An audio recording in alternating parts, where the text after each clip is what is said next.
Ferrari rouge, numéro 27, et il rattrape ici Joren Mas.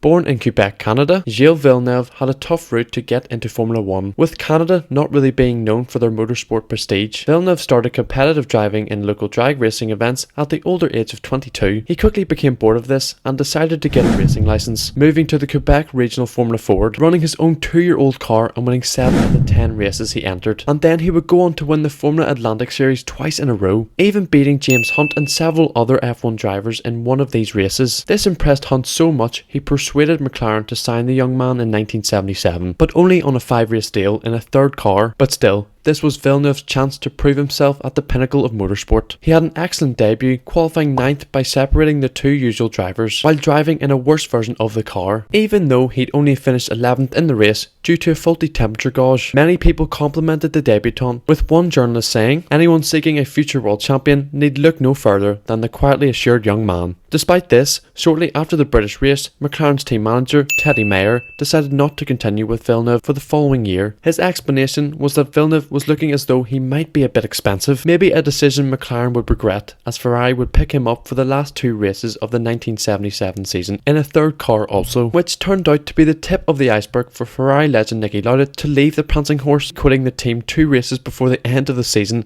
as he had already secured that year's title. The fact Enzo Ferrari was willing to let one of the best drivers his team has ever seen leave shows how highly he thought of Villeneuve. For 1978, Villeneuve would partner the vastly experienced Carlos Reutemann. Unfortunately, it was a maiden season to forget for Villeneuve, with it getting so bad the Italian press was calling for him to be replaced. And towards the end of the season, his results improved, even getting his first Formula 1 win at his home race of all places, and is still the only Canadian to do so, until Lance does in 2024 of course. But he would need to improve significantly for 1979 if he wanted to keep his seat, getting well beaten by his teammate. In 1979, Reutemann would leave for Lotus and South African Jody Scheckter replaced him. Ferrari would produce the best car in 1979 and Villeneuve would battle it out for the championship with Scheckter. The Canadian would win 3 races in 1979 and would enjoy one of the greatest on-track battles in F1 history against Renault's René Arnoux. Just sit back and watch this pure racing. It's the 1979 French Grand Prix, and with a couple of laps to go, René Arnoux in the yellow Renault is challenging Gilles Villeneuve in a Ferrari for 2nd place. Now today, overtaking doesn't really happen in F1 because the drivers are too rich and too worried about their hairstyles. But Arnoux made it and stayed in front until 1 lap later, when in an evenly matched car, Villeneuve threw his hairstyle to the 4 winds and went for it. The greatest tussle Formula 1 has ever seen was about to begin. Villeneuve was now in front, but Arnoux in front of his home crowd in a French car had the red mist. As the last lap began, he was right up the Ferrari's gearbox. In the ensuing right-hander, he had the inside line, but Villeneuve had the balls, and the 2 of them went round side by side. Neither would give up, and on the exit they banged wheels. Arnoux made it past but ran wide, and in a flash, Villeneuve was back in front. For these 2 drivers, it was no longer a race, it was war. They banged wheels again and again, and this time Arnoux came out in front. But not for long. Villeneuve charged up the inside, took the lead, and the battle was over. Although Villeneuve would lose out to Scheckter by 4 points, there was no doubt he had gained the support of the Tifosi. But before the season finished, during an extremely wet Friday practice session for the season-ending United States Grand Prix, Villeneuve set a time variously reported to be either 9 or 11 seconds faster than any other driver on the grid. His teammate Jody Scheckter, who was 2nd fastest, recalled, "I scared myself rigid that day. I thought I had to be the quickest.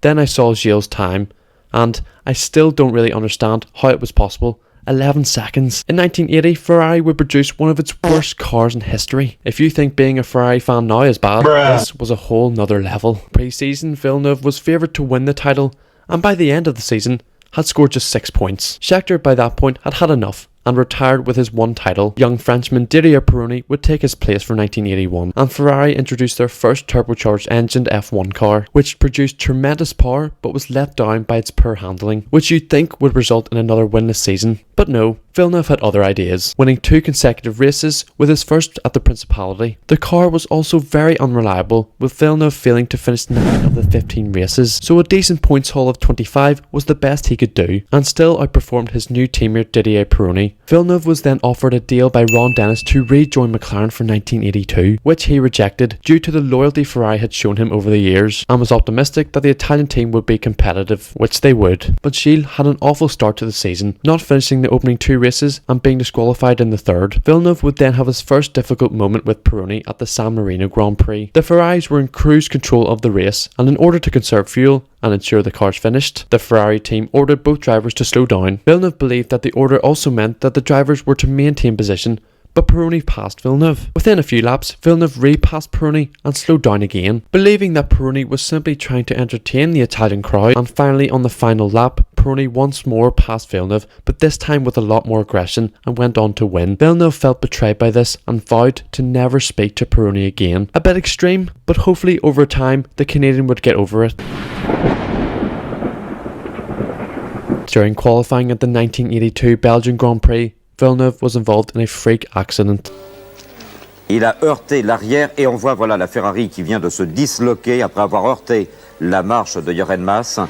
Et vous le voyez, Gilles Villeneuve n'est plus à l'intérieur de la voiture, il a été éjecté. And as you just witnessed, involved him being flung out of the car. He was subsequently rushed to hospital, but ultimately succumbed to his injuries later that night, with F1 losing yet another legend of the sport at just the ripe age of 32. Villeneuve left such a great legacy behind him, with people like Jeremy Clarkson and former teammates Pironi and Scheckter singing his praises. Of course, he also left behind an 11-year-old son, but there would be a happy ending to the story, as his son Jack would go on to fulfill the Villeneuve name in Formula 1 by winning the 1997 World Championship. But Formula 1 fans should never forget the name Gilles Villeneuve.